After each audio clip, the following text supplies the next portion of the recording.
ನನಗೆಲ್ಲೋ ಒಂದು ಕಡೆ ಒಂದು ನನ್ನ ಥಾಟ್ಸಲ್ಲಿ ಈಗ ನಡೀತಿರ್ತಕ್ಕಂಥ ವಾತಾವರಣ ಏನಿದೆ ಎಲ್ಲಿಗೆ ಹೋಗುತ್ತೋ ಗೊತ್ತಿಲ್ಲ ನಮಗೆ.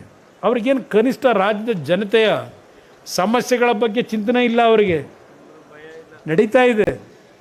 ಈಗಾಗಲೇ 2-3 ದಿವಸಗಳಿಂದ ನಾನು ಕ್ರಾಂತಿ ಬಗ್ಗೆನೂ ಚರ್ಚೆ ಮಾಡಲ್ಲ. ರಾಜಕಾರಣದಲ್ಲಿ ಕೆಲವು ಬೆಳವಣಿಗೆಗಳು ಅಂತಂಥ ಸಂದರ್ಭದಲ್ಲಿ ನಡೀತವೆ. ನಮ್ಗೆ ಯಾರಿಗೂ ನಿರೀಕ್ಷೆ ಮೀರಿ ನಮ್ಮ ಕೈ ಚೆಲ್ಲಿ ಹೊಟ್ಟೋಗಿರ್ತದೆ. ನನ್ನ ಕಾರ್ಯಕರ್ತರಿಗೆ ಮನವಿ ಮಾಡ್ತಕ್ಕಂಥದ್ದು, ಮುಂದಿನ ಒಂದು 6-7 ತಿಂಗಳು ಅತ್ಯಂತ ನಿರೀಕ್ಷೆ ಮಾಡದೇ ಇರತಕ್ಕಂಥ ತೀರ್ಮಾನಗಳು ಆಗಬಹುದು.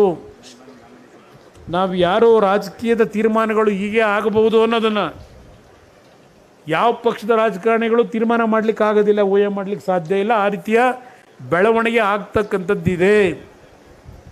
ಅದು ಯಾವ ರೀತಿ ಅಂತಕ್ಕಂಥದ್ದು ನಾನೀಗ ಹೇಳಲಿಕ್ಕೆ ಹೋಗೋದಿಲ್ಲ. ಆ ಹಿನ್ನೆಲೆಯಲ್ಲಿ ನನ್ನ ಕಾರ್ಯಕರ್ತರಿಗೆ ಮನವಿ ಮಾಡೋದು, ಆದಷ್ಟು ಜನಗಳ ಮಧ್ಯದಲ್ಲಿರಿ. ಜನಗಳ ಕಷ್ಟ ಸುಖದಲ್ಲೇ ಅವ್ರ ಜೊತೆ ನೆರವು ನಿಂತ್ಕೊಳ್ಳಿ. ಯಾತಕ್ಕೆ ಬರೋದಿಲ್ಲ ನೋಡೋಣಂತೆ. ಕರ್ನಾಟಕದಲ್ಲಿ ಇವತ್ತು ಜನತಾದಳವನ್ನು ಜನ ಯಾತಕ್ಕೆ ಬೆಂಬಲಿಸ್ತಕ್ಕಂಥದ್ದಕ್ಕೆ ಹಿಂದೆ ಸರಿತಾರೆ, ಪರೀಕ್ಷೆ ಮಾಡೋಣ.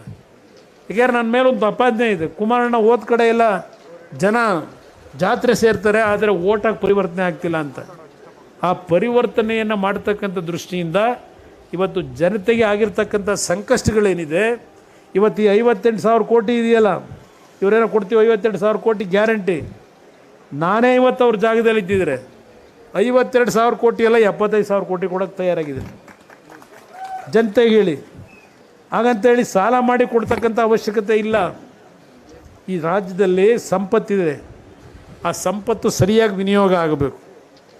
ಇವತ್ತು ನಮ್ಮ ಕಾರ್ಯಕ್ರಮಗಳು 5 ಕಾರ್ಯಕ್ರಮ ನಾನು ಇಟ್ಟಂಥ ಉದ್ದೇಶ, ಕಳೆದ ಚುನಾವಣೆಯಲ್ಲಿ ಜನತೆ ಮುಂದೆ ಇಟ್ಟಂಥ ಉದ್ದೇಶ, ಇವತ್ತು ಪ್ರತಿ ಬಡ ಕುಟುಂಬದ ಮಕ್ಕಳು ಯಾವ ದೊಡ್ಡ ಕಾನ್ವೆಂಟ್ಗಳು ಹೋಗ್ತಾರೆ 2 ಲಕ್ಷ 3 ಲಕ್ಷ 5 ಲಕ್ಷ ಡೊನೇಷನ್ ಕಟ್ಟಿ, ಆ ರೀತಿಯ ಶಿಕ್ಷಣವನ್ನು ಈ ರಾಜ್ಯದ ಒಬ್ಬ ಕಡು ಬಡವ 2 ಹೊತ್ತಿನ ಅನ್ನಕ್ಕೆ ಗತಿ ಇಲ್ಲದೆ ಇರತಕ್ಕಂಥ ಕುಟುಂಬದ ಮಕ್ಕಳು ಅಂಥ ಒಂದು ಶಿಕ್ಷಣವನ್ನು ಪಡಿಬೇಕು ಅಂತಕ್ಕಂಥದ್ದು ನಮ್ಮ ಪಕ್ಷದ ಕಾರ್ಯಕ್ರಮ.